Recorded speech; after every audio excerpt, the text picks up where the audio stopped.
ene ye be kasa fa effect of diabetes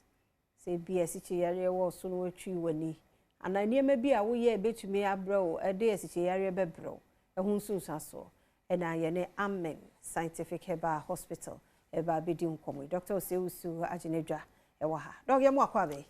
na bia bokode Adom afisia panso oh Adom ene de me say me no wona ye wo combination yes oh de deep ameme de na ye no ho bisa blue bisa oya na dog nso ho ye Adom ne ho ye pa so chiao ono ahwefo nyina ne Ghana fo nyina mo wara ma yenhwe effect diabetes no bono tofa yenhwe hu sunsa so yo mini abade edi kan meda wase na ma chia ahwefo ene Ghana fo nyina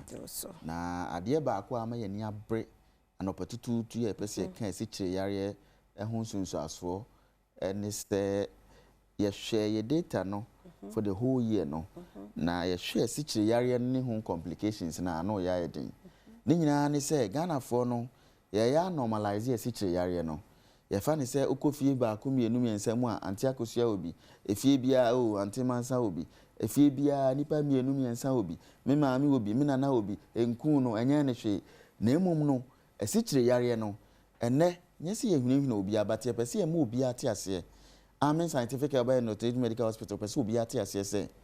esi kire yare no se ya control na na se ya hwe ne ye a ehu chen HIV mi sisu biem uncontrolled diabetes mellitus dangerous chen HIV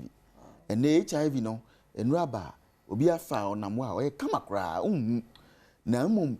diabetes mellitus no sikire yare no se ya nhwe ne yie na ya ama diabetes amen nsiesie na brebia no ye sugar na ana normal ehu chen HIV mini aba sikire yare ni nyina ne se sebe aduane a yeji ni ade nyina no glucose sugar na ewom ye convert to glucose na akoye mojem na insulin aboa epia ma nkwam ewe ni paduam na me ahoden ti make sa mi pagya me nsa nyina sa ahoden bi ne oxygen ne ade na keka bomu a ma me sa ahoden no ti se koba se ye onipa ni bi wo a tan bia no sugar na ejina ne mojem e dose chen normal range no e ba ne sa ye se wo asikire yare nti ye obi no mo wo abusuam unyini no anhwe wo ye kakra bia no onya bi ye obi wo ho a e bi e de wo no ye wo no ne pancreas no and develop ye obi okra ye wo no ni pancreas se ne yetimi wo obi na ne kidney ye ba akope no yetimi wo obi ne pancreas ne ni okra enti insulin no ontimi produce bi mpo na aboa control ni sugar na obi so be produce bi but kakra bi na beba enti mean say entimi enye sugar ne ho adwuma ema nkwamwa ne nyusu titan bia na sugar bebre gina mojanim ana se gina ntinim ti esikire yare ne metabolic disorder de meka ye type 1 diabetes de no bibi nti wontimi produce enough insulin no type 1 diabetes type 2 diabetes ne ye de no sebe ebia pancreas no ho o produce insulin no all right but entimi nya na adwuma yie say adwuma mu ane afa workers bebre na adwuma no muntimi nya ne yie na ye say okoya na obae wo ho akade nyina so adwuma no enko yie eba ne saa no cry dangerous so because at the end of the month so beti omuka but adwuma wo mu ye na nya saa so na insulin ni gina mojani gina ntininim mojani ginam sugar ni nyina so ginam enso so enya effect papa bia nyame amwa nsema de beba na no oden saa so ne wo ba afa yefunu gestational diabetes na wanyinsen no na hormones progesterone ne ade enti ama abre insulin nase na ama da bia sugar no wosoro menu aba me se ade ba ko eya ne se diabetes ama be 2-3 months ago madam for be frame se na yere nya miscarriage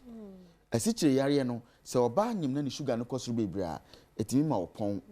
etimi ma ne stillbirth ni na sebi obewo no na abofra na wu na abofra no kra be wu on yam obetwa scan obo se heart activity heart rate bi ani wo saa nso na asikire yare no etimi ma wo akra afoforo na akra no hypoglycemia hypo ni chese ni sugar no wo fom ni nyina ni se owu ni maame mu no sugar no wodi ne dooso nti wo ni wi a no fosuo ne nso no titem bia no o consume too much na afetem bia ni sugar be ma na se pani krampo no se unya hypo yi bia otimi ko off eno na abu se kane no obi na ma otehwe a yes ye hunu kenkema no ampampa ye be ma hye kenkema no asori agina ho sugar ni nuane ni ahodi na woni no e wo form yes nti sa akra keto a ono ntimi nkasa nya hwe ya won foforo na da bia ni sugar no kofo ma da ko e bia me dware aba obeba na sugar no ko off ama nyame amoa o nyame dia so hu esikyire yare yi etimi ma sabia ni fraba mini aba hwe se ya wo hu ade ye bibia na afi within short time o sugar nti wani hu ade bi eya ye ni ade ye bibia o me say esikyire yare ni timi kofa akoma yare ba etimi kofa ni nia pressure be ka ho nyame amoa na di stroke ba to be cardiovascular diseases bebrebe no esikyire yare no na damage blood vessels no na ama akofa ba esikyire yare etimi damage your nerves no brebi e ka se nerves no na di message koma adwene no na agibia brain padua no di hwese asai da bia ho hyehyew onsa no na yetitiriti ho twetwew chese de bia no o howda so saa so na esikyire yare no etimi kofa bibi efre no diabetic foot ulcer ekro 2 amini aba emuda ti wa ye mistake na sa de bi twawa nyame amwa o na ye betwa o ye ntia dance di emra sisi a yes ye ko we emra na ye ba ye betwa so machine we diagnose na chiro o yare na asonya se prescription of medicine yes many anong Ghana for ndi adanse ya family kunu e wo nyame di enye ntro bi anana ada assembly na ya betina ha ye ka nyame nam Dr. Ami Bonsuso ama ene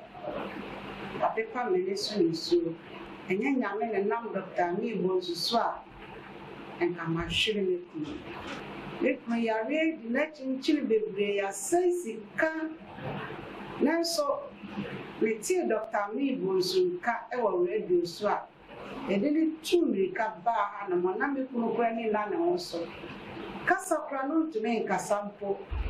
no tumi de na yesifo na se ba ha we de nyame na Dr. Ami Bonsuso ajama me ni me kon ni me manyina no enne meti ha me ka e dia so tumfo nyankopon ni wonya sa de onam papa yi so aye no e bra dwene ti asienso enti me nuanam enne obi wasawo how yare mu mema yare prostate ya etiti nipa bebre yi ontutu mi ka famra Dr. Ami Bonsuso na nyame na papa yi so e be chimu kwa esa se wa jimi kunu kwa ama ene ji aba me ne fie enti mesramo e dia dansi trodo so we biara even hypertension and diabetes nyina oba nyame na papa so ebe ma ahoto aba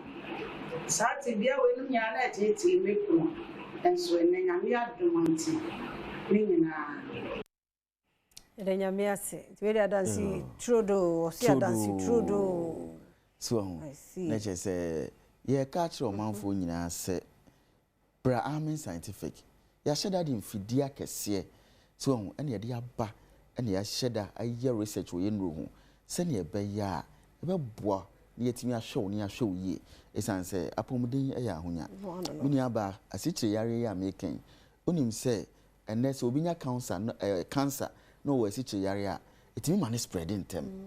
ene asikyire yare ku obi be ma chese ne be ma festive season ya ye beji ye ni holidays bebrebe na ho kani wo ho na obe ma ekojo to because of asikyire yare ya so hu nti ye say obi antu ana momra ye bie branches ni bebre all over the nation freyen e wa homatrofo yi so ne bra nkra ha de ye odomi CFC flat nchen ene ye wola shibi klagon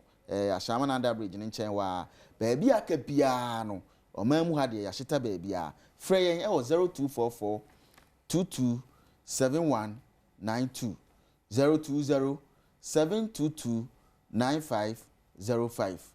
020 722 9505 0245 275 254